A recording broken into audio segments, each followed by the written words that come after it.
Hello दोस्तों, नमस्कार। स्वागत है आप सभी का मेरे channel my family garden and home में। और दोस्तों, कैसे हैं आप सब लोग?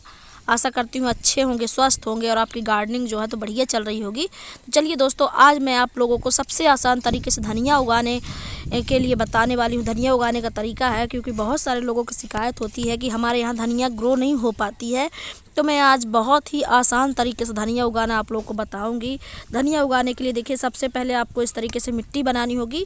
धनिया के लिए स्पेशली कोई मिट्टी अलग से नहीं बनानी होती है। अगर आप नॉर्मल मिट्टी में भी धनिया के सीड डालते हैं तो भी इस तरीके से जर्मिनेट हो जाते हैं। गलती कहाँ होती है मैं इस वीडियो में आपको बताऊंगी, तो वीडियो को पूरा देखिएगा कि आप लोग गलती कहाँ कर देते हैं। अगर आप नॉर्मल मिट्टी में हम लोग घरों में उगाते हैं, कई लोग बोलते हैं कि हमने धनिया कई बार जर्मिनेट किया है, कोशिश की लगाने की, लेकिन हमारे यहाँ उगती नहीं है। तो ऐसा बिल्कुल नहीं है। अगर आप इस तरीके से धनिया उगाना चाहते हैं, जैसे मेरे बताए हुए तरीके से अगर उगाएंगे, तो अगर आप धनिया के सीड फेंक भी देंगे तब भी आपके सीड जर्मिनेट हो जाएंगे। जैसा कि जो मेरे व्यूअर्स हैं उनको पता होगा, मैं ऐसे ही क्यारियों में कहीं भी धनिया के सीड डाल देती हूँ और बहुत आसानी से जर्मिनेट हो जाते हैं, धनिया हो जाती मेरे यहाँ। तो यहाँ तो देखिए, मैं जैसे कि टेरेस गार्डन पे हम धनिया लगा रहे हैं, तो इसके लिए हम थोड़े से मिट्टी बनाए हुए हैं। तो ये मैंने नॉर्मल मिट्टी लिया हुआ है और उसमें थोड़ा से गोबर की खाद मिक्स करके मिक्सर बना करके भर लिया है इस ग्रो बैग में। और देखिए, ये ग्रो बैग मैंने फिल कर लिया है। ज़्यादा ऊंचाई वाला ग्रो बैग भी नहीं है। तो इस ग्रो बैग में मिट्टी फिल करने के बाद आपको ज़रूरत होगी धनिया के सीड की। और मैं मार्केट वाले सीड भी नहीं ले रही हूँ। अगर आप लोग को मिल जाए तो अच्छी बात है, नहीं तो मैं घर के बीजों से बता रही हूँ, बिल्कुल फ्री में। आपको धनिया जो आप किचन में यूज़ करते हैं वही धनिया की सीड लीजिए और बिल्कुल आसान तरीके से। हम लोग गलती कहाँ करते हैं दोस्तों, हम इनको धूप में नहीं दिखाते। सबसे पहले इस तरीके से देखिए, सीड को लेना है, इनको 1 से 2 दिन के लिए धूप में रख देना है। 1 दिन के लिए तो रख ही दीजिए, क्योंकि जब ये अच्छी तरीके से पूरी तरीके से सूखे हुए सीड होते हैं तो इनका जर्मिनेशन जो है तो बहुत अच्छे से होता है। धनिया ना जमने का एक कारण यह भी होता है कि हम लोग बीजों को डायरेक्टली, जो हमारे घर के सीड होते हैं उनको लगाते तो हैं, लेकिन इनको धूप नहीं दिखाते हैं। कुछ लोग धनिया को तोड़ करके 2 हिस्सों में करके भी लगा देते हैं। मैं इनको खड़ी धनिया ले रही हूँ, मतलब सीधे। तो देखिए, मैंने इसको धूप दिखा लिया है। और इस तरीके से आपको मिट्टी, गोबर की खाद और मिट्टी का मिक्सर में धनिया के सीड डाल देने हैं। धनिया के सीड जो डालें मिट्टी में थोड़े से ज़्यादा डालें, एक्स्ट्रा डालें, क्योंकि कई बार होता क्या है कि हमारे सीड बिल्कुल हम कम डालते हैं और कुछ सीड जर्मिनेट नहीं होते हैं। तो ऐसा कई बार हो जाता है अगर धनिया का सीड ख़राब है जैसे। तो इसीलिए हमें पहले तो धूप दिखाना है। दूसरी बात देखिए, इस तरीके से आपको सीड प्रॉपर तरीके से चारों तरफ धनिया के बीज जो हैं हर कोने में आपको फैला देने हैं।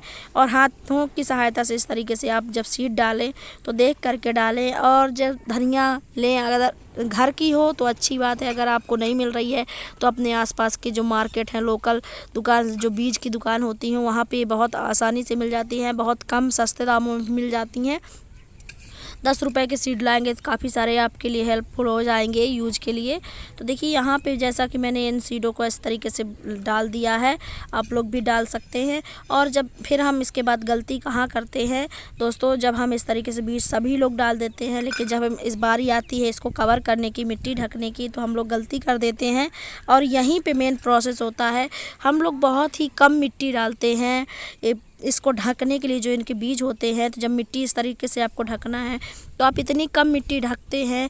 और कम मिट्टी ढकने के बाद जैसे ही आप इसमें पानी डालते हैं, जब इसमें पानी पड़ेगा तो पानी डालने के बाद ये बीज पूरे ऊपर आ जाते हैं और ऊपर जब मिट्टी से ऊपर दिखने लगते हैं तो इनका जर्मिनेशन अच्छे तरीके से नहीं होता है। ये अंकुरण जो होते हैं धूप के कारण से, ये ठंड के कारण से सूख जाते हैं। तो आपको करना क्या है, इनको कवर अच्छे से करना है। बिल्कुल सीड नहीं दिखने चाहिए, इतना ज़्यादा मोटा भी नहीं करना है। थोड़ा सा मोटा रहेगा तो चलेगा, लेकिन बिल्कुल ऊपर धनिया को आपको नहीं डालना है। कई बार धनिया में यही मेन गलती होती है कि हम लोग जो जब इसको कवर करते हैं तो बिल्कुल सही तरीके से नहीं करते हैं, प्रॉपर तरीके से। और तीसरा कारण है धनिया ख़राब होने का दोस्तों, वाटरिंग। जब हम पानी देते हैं इसमें, तो पानी देने का इसमें विशेष रोल होता है। अगर आपने पानी सही तरीके से नहीं दिया तो आपकी धनिया अंकुरित तो होगी, लेकिन अंकुरित होने के बाद 2-2 पत्ती होने के बाद ही ख़त्म हो जाएगी, ऐसा होता है दोस्तों। तो देखिए, यहाँ पे इस तरीके से वाटर कैन होती है, सावर वाली बॉटल, कोई भी बॉटल हो चलेगी। तो आपको पानी देना है और बिल्कुल आराम से देना है कि सीड ऊपर नीचे उखड़े नहीं, दिखना नहीं चाहिए, आराम से। और पहली बार में पूरा पानी दे देना है जब तक नीचे तक की मिट्टी गीली ना हो जाए। तो इस तरीके से आप पानी दे दें और पानी देने के बाद इसको छोड़ दें और जब ये अंकुरण हो जाएगा, अगर आपको मिट्टी ऊपर की सूखी दिखे तो ही थोड़ा थोड़ा ऊपर से पानी डाल दीजिएगा, वरना जर्मिनेट हो जाती हैं। और जैसे ये दो दो पत्ती की होगी तब विशेष ध्यान देना है, उस समय आपको ज़्यादा वाटरिंग बिल्कुल नहीं करनी है। जब मिट्टी सूखी दिखे, लगे कि हमारी मिट्टी सूख गई है, इसमें पानी बिल्कुल ख़त्म है, तब आपको हल्का हल्का पानी देना है, ज़्यादा पानी नहीं देना है। यहाँ पे अगर आप ज़्यादा पानी देते हैं तो धनिया आपके ख़राब हो जाएगी, और सबसे ज़्यादा धनिया जो ख़राब होती है तो यहीं पे होती है। और देखिए यहाँ पे मैंने धनिया लगाई हुई थी पहले, और यहाँ पे कुछ लगाई हुई है पालक। तो देखिए ये भी, इसका भी जर्मिनेशन काफ़ी अच्छा हुआ है, हो रही है बहुत अच्छे से। और देखिए इतनी धनिया हो गई हमारी, 8 दिन बाद का रिजल्ट है ये लोग देखिए। और दो दो पत्ती की धनिया हमारी हो गई है, आप लोग देख सकते हैं। यही समय है जब आपको पानी का विशेष ध्यान देना है। अगर मेरे तरीके से आप लोग धनिया लगाते हैं तो बहुत आसानी से जर्मिनेट होगी, बहुत अच्छे से आपके यहाँ धनिया उग जाएगी। फेंक भी देंगे सीड इसके तब भी आपके यहाँ धनिया जमेगी। तो देखिए इस तरीके से हमारी धनिया इस तक तैयार हो गई है। तब तक के लिए thank you, bye bye, happy gardening.